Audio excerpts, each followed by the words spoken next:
Alan, Wasalan. We back with another read from Enoch, built the great pyramids of Giza. Yeah, the great pyramids of Giza. And what have we found out? You know, we read a paragraph that says Enoch. Well, no. Let me catch myself. This is pre-recorded, so yesterday I was looking at a visual on YouTube, and it was saying that the Most High, whom we pray to, the demiurge, saw that Enoch was the most righteous during the flood. But it tells us Noah was saved, right? Come on now, the scriptures tell us Noah was the one picked, right? So that was a red flag in that visual. You feel what I'm saying? I was like, oh man, they'll mess this up already. You get what I'm saying? And I say this to you, if whom we pray to sent the flood, and all that was to be left was Noah and Noah's bloodline to restart the human race upon this rock. And if I'm very certain, Satan was saved also. There was nothing you could do with Satan. There was nothing you're never gonna get wickedness, evil out of this world. What people should do is understand there's gonna always be good and it's gonna always be bad. Even if the majority, we could get it to 99% of the world's population is righteousness, there's still 1% wickedness in the world. And let's just say, we just gonna throw a number out there. We just gonna throw a number out there. I'm gonna make my point, my point to you. Let's just say the population of the world is 10. Yeah, I'm gonna break it down to you on a small scale, because see, if I take it on a big scale, you might not get it. Alright, let's just say the population of the world is 10. Nine people out there, 10 is righteous. But there's gonna be one person that's wicked. You get me? I like that.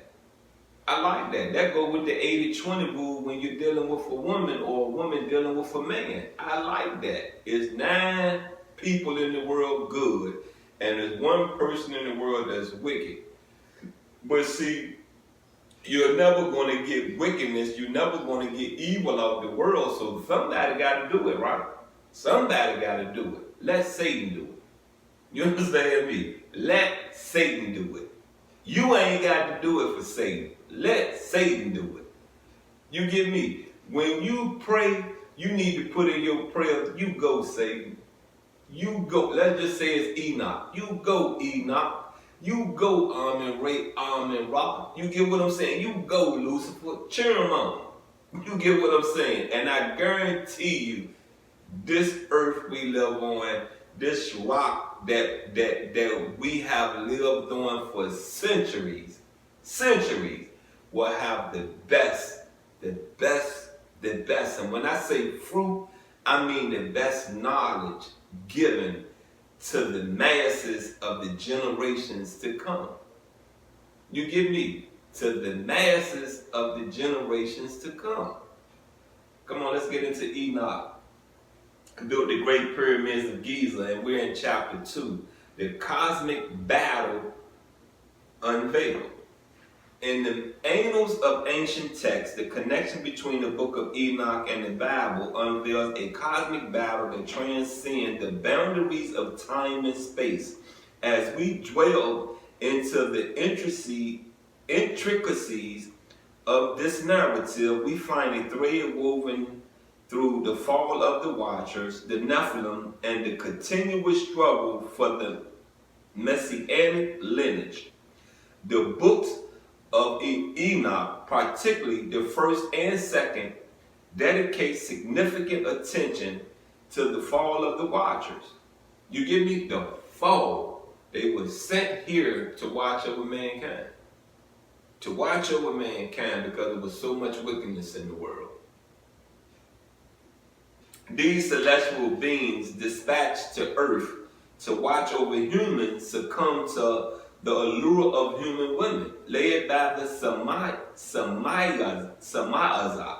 Their leader, they defected, instructing humanity in forbidden arts and technologies. This intervention included a sinister plot to create a lineage that would corrupt the messianic promise, a lineage tainted by the Nephilim, savage giants who pillaged the earth. Come on now, they pillaged the earth. You know, I said something, you know, because this pre-recorded, I said something yesterday to the world. You get what I'm saying? I made a post to the world, and I was speaking about the watchers that are bounded under the Euphrates River. And there is a split in the continent of Africa. The ground has split. Then I went and looked up the Euphrates River. The Euphrates River is a part of that fault line, F-A-L-K, yeah, not fault line, fault line, if I'm correctly saying F-A-L-K, is a part of that line. Now, to me, that might be a door. That might be the door for them when it's time for them to come out of bondage to rise up out of the Euphrates River. And I just say this to you, you know, once again, you know what I mean? Whatever direction these four watchers, giants, are looking in when they come out, when they come through that door, is the path of their destruction. Now, before we dig back into this reading, I want to know this right here. I don't want my Roku open. Anyway. I want to know this right here, you know what I mean? Because it says that the Euphrates River is like the eastern part of Africa. And we all know the Euphrates River is where? In upper north, what? Egypt. Kemet. Upper north Africa. The Euphrates River is part, you know, it's like it's part, you know, it's like the Nile River. It's up that way. You get what I'm saying? Now, the Euphrates River is on the east. You get what I'm saying? It's the eastern part of the continent. Now, what's after, you know, Kemet, ancient Egypt? What's after? You know, when you look to the east, what are you seeing? The Middle East, right? So in this time of this reading and this time of the confusion that's in the world, what's going on? There is a constant battle that has not stopped. And this has been going on for some years. Has not stopped against the Israelis and the Iranians. You feel what I'm saying? At first it was Russia and the Ukrainians. That has died down. They got them up. They got these Ukrainians up off their soil, backed them up, has died down. Then it went into some Israelis against the democracies. However it goes, it was this terrorist group, for real, for real. Now it done bloomed into Israelis against Iranians. And I just say this to you once again. These watchers, these giants, you feel what I'm saying? These giants, if they come out of that door looking towards the east, come on, come on. If they come out that door looking towards the west, they might be on their way to America. You understand me? Do you understand me? If they come out that door looking east, south, east, west, yeah, west, south, or let's just say southwest, let's say southeast. You get what I'm saying? If they come out there looking southeast or they come out there looking southwest, southeast, southwest, there is going to be some destruction upon the continent of my home, of my motherland. You get what I'm saying? There's going to be some destruction upon it. And I pray that Africa has really minimized the wickedness in the country. You get me? Because see, this is whom, that split, this is whom we pray to language. Yeah, language. The rain, the snow, the hail, the hurricanes, the tornadoes, the tsunamis. That is language. You get me? Language.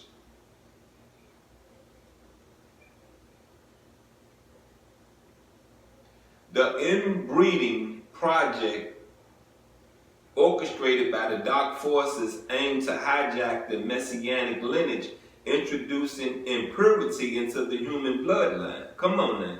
Impurity into the human bloodline. Sama'azar and his associates, not content with their rebellion, further disseminated knowledge and technologies that surpass the natural progression of human discovery. The flood, orchestrated by God to cleanse the earth, targeted the Nephilim while sparing humanity with Uriel sent to warn Noah and preserve the human race. Come on now, Uriel. Come on now. But I say this, when I looked at I said it to you before, when I looked at the movie The Prophecy, Uriel supposed to be saved. I say this to you. If I'm wrong, if it come a day that I come across it again and watch it, and if I'm wrong, I'm going to use this platform to apologize. But if I'm correct, please, you got what I'm saying, please get to listening. And I've always asked of you to please listen. You will know when in your life to put actions to anything you have listened to that the nasty pastor have given you.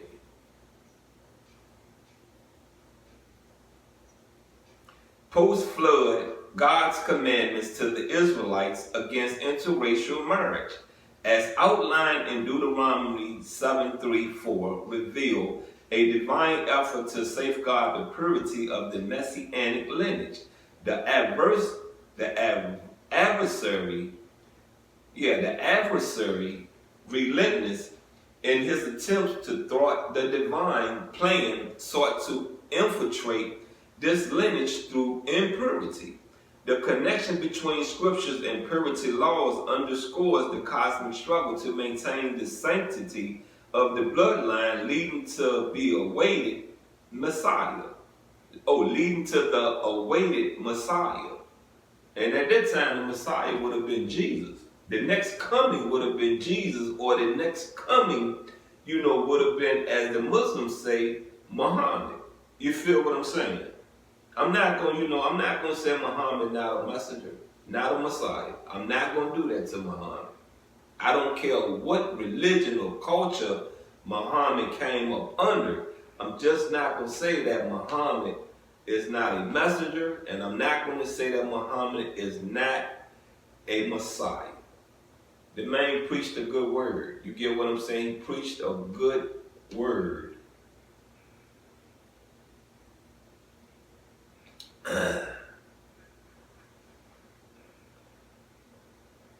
Yes, is that what we have?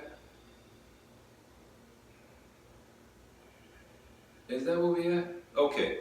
This intricate tapestry of celestial rebellion, divine intervention, and the preservation of a pure lineage extends through the Old Testament law. Come on, the Old Testament law.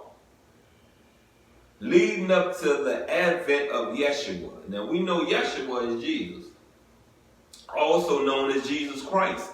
His arrival marked the establishment of a new covenant. Come on now, a new covenant. A new covenant. Now tell me that the old covenant was not revised with Jesus Christ. Now what did the Jews do? What did the Jews do?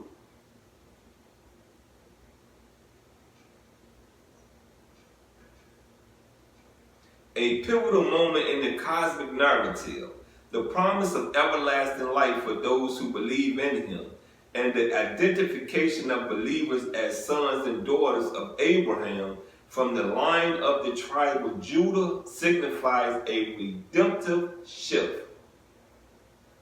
Yes, as the narrative unfolds, the devil persists in his efforts to deceive humanity. The cosmic battle, now extending beyond the messianic lineage, aims to ensnare all who would believe in the new covenant. The connection between Daniel's dream interpretations and the apocalyptic vision revealed in the book of Revelations provides a glimpse into the ongoing struggle between good and evil, light and darkness.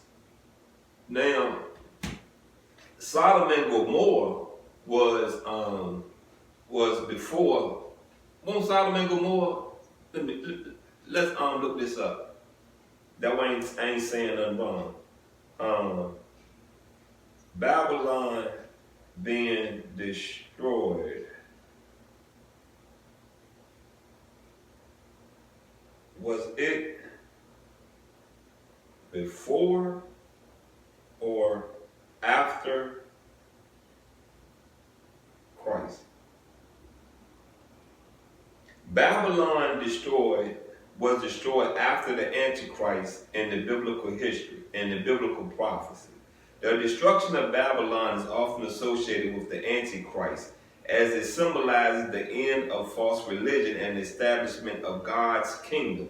The biblical context indicates that the Antichrist will be involved in the destruction of Babylon, making a significant event in the biblical narrative. Now let's look up Sodom and Gomorrah.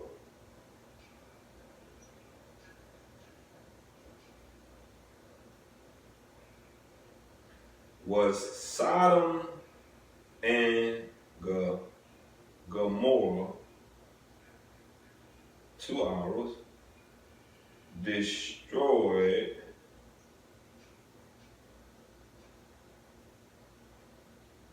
before or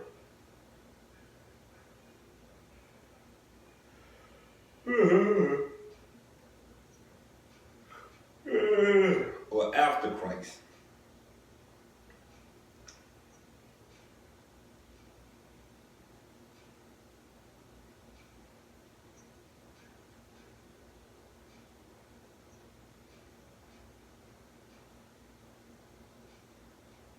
All right.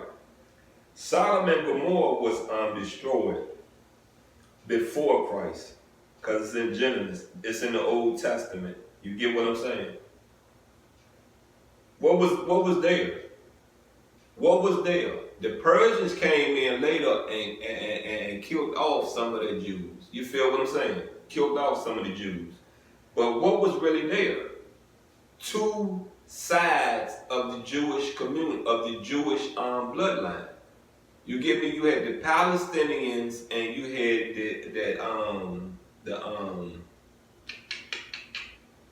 I forgot the other one. I'm gonna leave it at there was two different types of Jewish cultures in Sodom and Gomorrah, and it was destroyed. You feel what I'm saying? And I'm not saying that the covenant was broke there. That's not what I'm saying. But if you think about it, the Persians came in and did what? Took it over, right? Took it over. So something went wrong. Something went wrong. Whom we pray to must have took the covenant. You get what I'm saying? Took the covenant up off them. Now the birth of Jesus Christ did what? Renewed it. Gave them another chance to what? To what? And see, didn't just give it to the Jews, gave it to mankind, because Jesus is the blueprint to you receiving eternal life in heaven. So it just wasn't put upon the Jews, it was put upon mankind. Come on, man. Let's roll.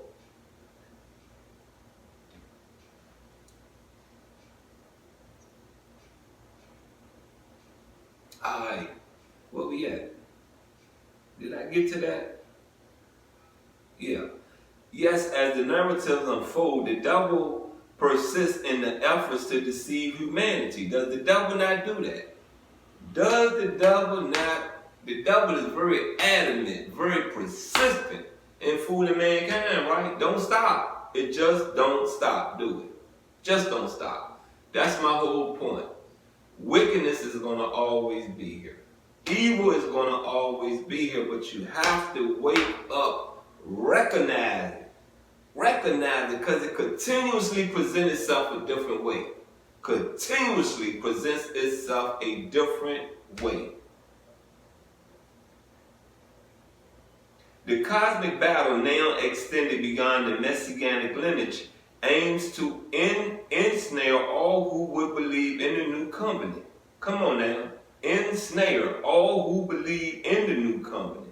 The connection between Daniel's dream interpretations and the apocalyptic visions revealed in the book of Revelation provides a glimpse into the ongoing struggle between good and evil, light and darkness. Tell you what I'm going to do. You know, there's a whole lot of fruit right there. So what I'm going to do, I'm going to let you digest that. You get me? Eat up. Drink up. You get me? This is your life you playing with. Yeah, this your life you playing with. You know, to send your son, you get me, to save a bunch of ignorant, wicked, evil people. You get me? People. Come on, man. And we won't listen. Because there was a time I won't listen. You get me? It's still a time that I backslide. You feel what I'm saying? Because I move without thought. I move without being patient. I move off of emotion. You feel what I'm saying? Come on, man. Wake up. Wake up. Let's get it right. Let's get it right here. You got what I'm saying? Let's get it perfect. Well, I don't believe we ever gonna get it perfect, but at least we can do what? Get it right. At least we can own up to our mistakes, own up to our sinning, own up to knowing, you get me? Knowing and passing the message, I did wrong, we did wrong. Now, how we going to fix this for the generations to come to understand? You don't have to bump your head to understand the evil and the wickedness that is waiting for you in the world. Waiting for you in the world.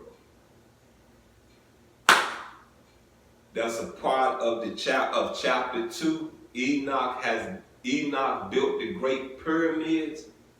I catch you on my next read. I'm out and I love you.